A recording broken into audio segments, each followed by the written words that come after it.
community. It's Teresa here, and I'm excited about our program. We are looking to inspire, to challenge, and to educate our immigrant community. And I am just so excited to be part of this ICE, like I'm calling it, community. And yes, we can. Okay, today I have my notebook here, and I just want to go over some tips that I thought about for parents out there for back to school night, for the new school year. So I wrote down a few things just for all of you parents here in the US as you prepare, or if you have already done it, sending your children back to school. So this is why I created this content. This video is really just a few suggestions I want to give to you parents for this new school year for your child.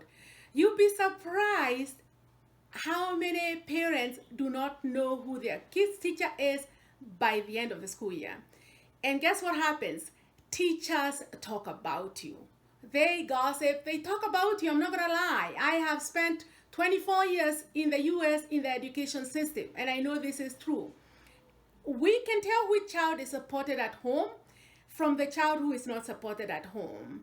And the way we tell it is different ways. If a kid is struggling and we try to communicate with the parents, sometimes we don't get a good response, or we can even tell by different ways. And we also notice that most of the children, if they are supported at home, even when they are struggling, they still excel in some ways. We see a little bit of progress here and there. So I am going to go over my suggestions. I wrote them down here, so I make sure I remember most of them about how to support your child during this school year. I am hoping that your wonderful children are going to have a fabulous school year.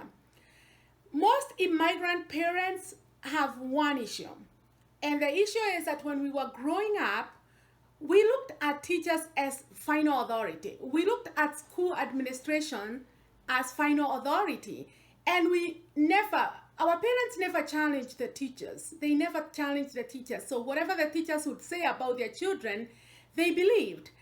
But sometimes we see the same here, where most immigrant parents do not always,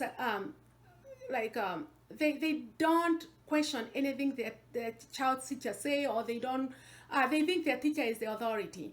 But I want to encourage you to be part of the school community. Collaborate with your child's school. Collaborate. Let the teachers know they can find you. Let them know the best way to get you. If it's phone numbers, give them the phone numbers. If the email, let them know the email address, how they can get hold of you. The first thing I want you to do, parents, please let your child know that you're going to be there for them. I know we, the immigrant community, we work so hard. We are hardworking, and there's nothing wrong with being a hardworking parent. But let your child know that you are available, that you're going to be there for them. You are going to be there for them during the school year. In whatever way you can support them, please let them know that you are there to support them. I also want to encourage you to attend the back to school night. If you're married, please go together with your husband or your wife as a couple. And I know, during the back to school night, you're not supposed to talk about your own child. But when you walk in, just say hello to the teachers and say, I am so-and-so's mother. Introduce yourself, with your child's name, and say, I am so-and-so's father. That way they connect and they know that you came, and that is a little way of teachers say, oh, so-and-so's dad came. And in the following day, usually your child want to know, and they will usually ask the teacher, did you see my mommy? Did you see my dad? Kids get very excited when their teacher says, yes, I met your mom last night. I met your dad last night. They get excited. So please make every effort to go to back to school night. Now, if you have those little guys that are going to kindergarten, that your child is going to school for the first time, I want to encourage you to bring them to school the first day. bring them to school and introduce yourself to the teacher and get to meet their teacher, and your child is going to feel good making that transition from home or from daycare to big school, to big school. So if you have a little guy, take them the first time, and the other children, your other children, um, keep up with whatever is going on in school. And if there's a problem with the teacher, if there's a problem during the school year with the teacher, I want to encourage you to communicate direct to the teachers. Don't go to their bosses. Don't go to the principal first. Try to talk to the teacher first. Let them know, my daughter came home and said this, or my son came home and said this. I prefer you use the email. That's my own suggestion, because email is a paper record. It's a track. You can, the teachers can never say, I never heard that, because once you email, they have to email you back. And so I would encourage you to use the emails and send them a message. Tell the teacher first before you go to their bosses. But if you realize that the problem is not getting resolved, go to the administration. Go to the administration direct now and say, you know what, I have given the teacher a chance to rectify this or to do this, and it's not happening. Therefore, I am going to go direct to the administration as a next step. Except if you suspect that your child is being bullied. If you suspect your child is being bullied, don't go to the teacher. Go direct to the administration and say, my child, doesn't seem happy. Something is happening, and address it. Our children, they're funny, because sometimes they come from school and you say, how was your school day? Good. What did you do? Nothing. Change the way you question your child. Change the way you question them. Ask the question in a different way so you can get a different answer. Instead of saying, how was your day? You say, what was the best part of your day? Or what was the worst part of your day? Did you have math today? Did you have science today? What did you do for recess? Ask specific questions so you can get a specific answer. But if you ask a whole broad question, they're going to give you one word, especially those teenage children. They will answer you with one word. You will never know whether they are struggling or whether they have a problem. And so I encourage you to change the way you question them, change the way you ask. And so is your friend. What do you like about them? What makes them special to you? That way you know who the kids they are. They're hanging out with out there in the school system. So I want to encourage you, honestly, to make sure you talk with your child. That way you are able to gauge their mood, and you're able to even tell whether anything is bothering them by holding that communication. And don't hesitate to reach out to the teachers and tell them that you suspect something is not going on right. So the teachers are not the final authority. You are the parent. You are the one who brought that child here. You brought them to this life, and you are responsible. So don't be intimidated, or don't let the teacher tell you nothing is going on, because that may not always be the case. The teachers can be very defensive. They are sometimes very defensive. And it's the same thing if you suspect your child is struggling in school. You need to be able to talk to the teachers. Don't wait until the report card to be surprised by the teachers getting a report card with every letter of the alphabet. No.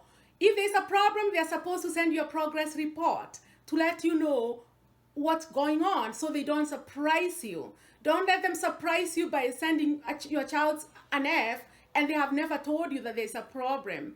So be active. Let them know that your child is totally supported and that you can be found. You'll be surprised how many parents, honestly, and I'm not joking, will give me phone numbers for Burger King. And I call with a problem and I hear, welcome to Burger King. And I'm like, really? A parent really give us the number for Burger King? That's how much they don't want to be bothered by the school? And you think we're going to respect you as a parent? No. In the education system, we're going to talk about you. So we want you to be part of the school community. We want you to be part of your child education, your child education and your child's progress.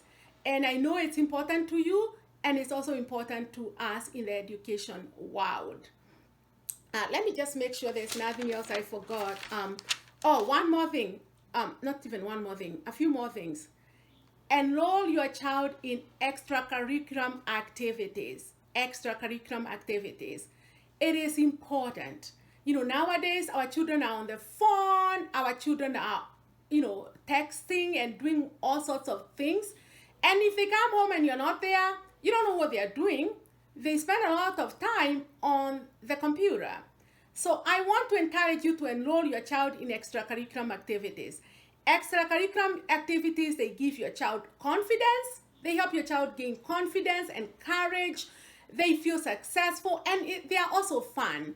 And some of the extracurriculum activities are actually free. So you can be able to tap into some of the free ones. But have your kids participate in Girl Scout, Boy Scout, karate's for kids, dancing, name them, soccer, baseball, basketball, whatever. But let them be part of some extracurriculum activity. It reduces the downtime they have on these devices. It reduces the number of, incidences they have on those Snapchats and whatever the other social medias that they're engaged in. So I want to encourage you to enroll your child in extracurriculum activities. And just my quick end, as I end this,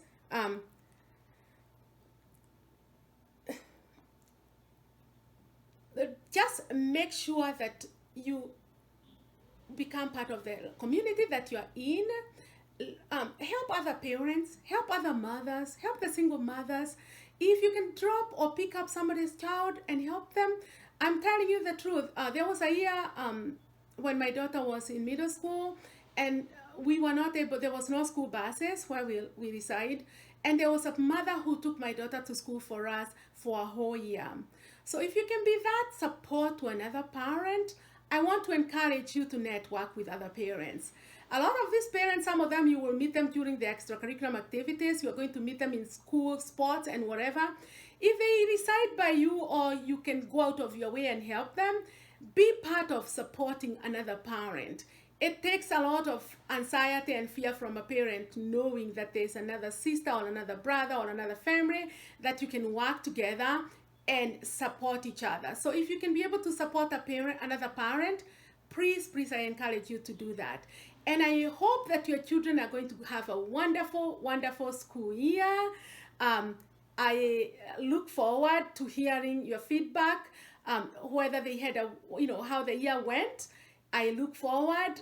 I love being part of the education community myself, and being part of the immigrant community.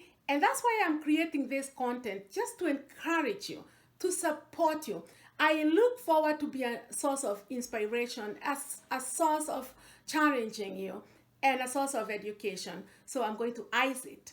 And I know and I believe that you can. And yes, you can. Enjoy the school year and look forward to our other videos. We'll be sending content out on a weekly basis. And I encourage you to subscribe to our channel. Let us know if we are supporting you. So hit that subscribe button if you have not subscribed. We do not take you for granted. We love you, and yes, you can.